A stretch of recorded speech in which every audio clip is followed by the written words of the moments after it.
عمرك فكرت ازاي الأكل الصيني له طعم مختلف، وخصوصا التشيكن اند ساور والنودلز؟ تعالى احكي لك القصة في دقيقة.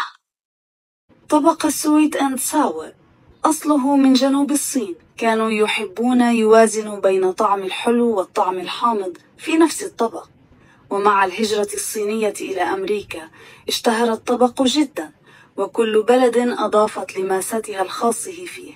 أما النودلز فهي أقدم، كانت رمزا لطول العمر والسعادة، وكانت تقدم في المناسبات الخاصة منذ الآف السنين. وطبعا أنا عملتها بطريقتي الخاصة والطعم الرائع، هتحس كأنك في قلب مطعم صيني.